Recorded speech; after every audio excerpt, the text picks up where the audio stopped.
So part of my trip to Melbourne was going to my favourite brush supplier, Crown Brush, and have a closer look at some of the brushes that I haven't had an opportunity to try out and put together my own brush kit. So this is the set that I cannot live without. I use these on a daily basis, and if you are starting out as a makeup artist and want to know what tools to use for the job, these are the ones. Or if you love to do makeup on yourself, these are the ones. So there's not a brush here that you won't use. Often in made up kits, there's brushes that you're like, I'll never use that. But I can guarantee you each one of these you are going to have a purpose with. So I'll run you through all of the brushes. So, and the reason why I love them. So starting out, if you are going to be doing obviously priming and foundation, this brush here, it's a Kabuki brush, so it's really solid.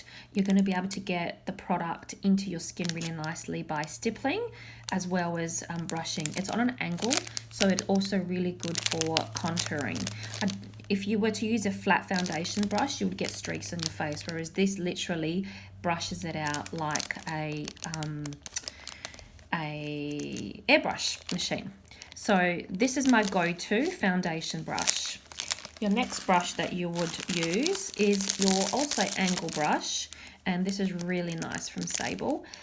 This is a angle blush and contour brush. I love this brush. It is so soft. It's got so much movement. You can use the tip to get precise work done, or you can use the angle to really squish it out and do your contouring, or obviously just blush front on. So really versatile. You know, the fact that it's got 3 different purposes is a huge bonus. So the next big brush is your powder brush. Now, I'm not sure if you can see how soft this is, but it literally feels like a pussy cat tail. It's so soft. It is got a point at the end. The point helps to really get underneath the eye area and helps to get that powder in there as well. So you can tap it on there and distribute it, and as well bronze up the décolletage, the collarbone. It's a really nice surface. As you can see, it's quite big, but it's not really round and bushy like a lot of them are. So you are able to get precision if you wanted to do a bit of baking. Next one. This fan brush is really nice because of the fiber that it's made of. You actually be able to get that highlighter right into the product, into the brush, sorry, and distribute it into the skin rather than just fluff it off of the skin. So it's a Sable again, and this is amazing. You can use it for your highlighter. You can also use it to brush away any product under the eyes if you get any fallout. It is very versatile, especially on the lip, to get that highlighter on there and brush it gently. So when you're doing an eye, first, if you're going to be using a brush to pat product down, my favorite one is this here. This is your concealer brush. It is flat synthetic fiber, and you're really able to get a nice kind of cut crease on your eyelid, but also underneath the eye, trying to counteract with a concealer the color underneath the eye. This is really nice shape. It's kind of round as well, so you can really get in there if you're doing a cut crease rather than being really straight. And it's a good surface. You can see like the size of it on my finger. It's not tiny and it's not large as well. It's a really good in-between size. So this is my go-to. And my other go-to for pressing pigment on is this synthetic one. So this is much longer. It's not as thick as you can see. And getting something like spraying this brush and getting a pigment is going to be so much easier than something that's fluffy and it's going to go everywhere. So this is my go-to for any pigments, any pressed eyeshadows, to really pat them down on the eye. If you're working on like a client, you're not going to have time to be going between, like on the same brush, using it for concealer as well as eyeshadow. So it's really good to have both, one for concealer, one for eyeshadow. So these are my 2 go-tos. All right, next, when you are going to be cutting, when you're going to be doing the crease, you really need a brush that is going to have flexibility at doing the window wiper motion back and forth. So what you really need is 3 different shape brushes for the 3 different eye shapes. This is your medium brush. This is like my favorite medium size brush to really buff out the crease. It doesn't take heaps of product on there, so it's really versatile, but it does take on more than this one. So this is your big one that you really would use without any product on there to do all your buffing. This one you would use to do all your smoked out on the outside, and this is your crease one. So you really can't live without this brush. This is so precise that literally on the crease you can get in there and underneath the lashes. So if you're doing any kind of look, these 3 sizes are going to be your go-tos. And then underneath the lash line, this is going to be your bullet brush that you're not going to be able to live without either.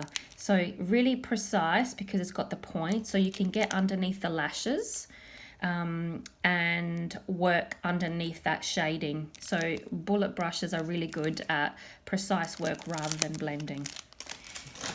Then applying the eyeshadow, depending on the size of your eye, you saw the other big one that I have, but if you've got someone with a little eye, this is basically my go-to eyeshadow brush. This one is tiny, so this is for that inner waterline for pressing in pigment or any kind of tiny detail work, whereas this is bigger for the actual eye to press on the eyeshadow. Next, we have the eyeliner brush. So can't live without this one either because it is double-ended. So one end is your angle, very flat eyeshadow, eyeliner, and then you've got the spoolie on the other side. So this is a really nice chisel brush that you can use to apply eyeliner, but you can also use it underneath the lash lines to smoke out that lash and diffuse that black liner from the waterline right down below. So it is amazing. And this is also a very precise angle liner. Reminds me of the Zoefa ones. Look how thin it is. That's what you're kind of looking for when you're looking for a good eyeliner brush that will give you a precise fine line. I use this brush here for brows because it's got the spoolie, and sometimes I can use it for liner, but this is basically your liner brush. So those 2 together in your kit will get you your liner and brows done in a flash.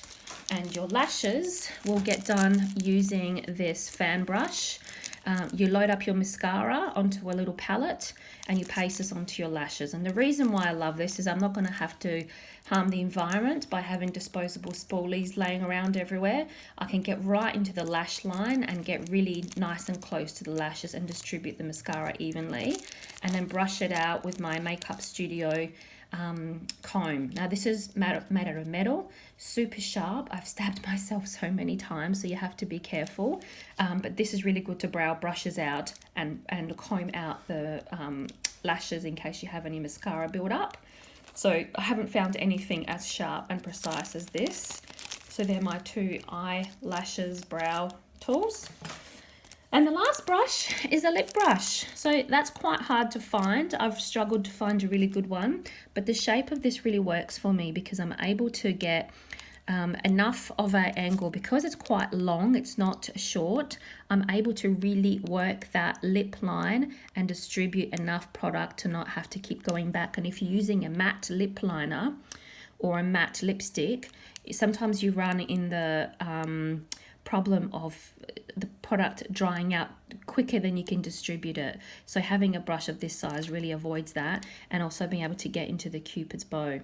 So that is my last go-to brush. So if you wanted to have a play with them, coming to my studio, I've got plenty of stock of all of these brushes. I put together this kit for a very special price. It's nothing compared to the hundreds of dollars that you'll pay in some other stores, so you'll be really wrapped. It's the best investment you can get because even Michelangelo couldn't paint the paintings that he did without the right tools.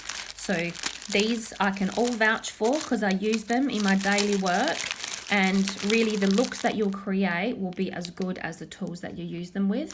So yeah, let me know what you think, and if you have any questions, I look forward to hearing from you. Thanks guys.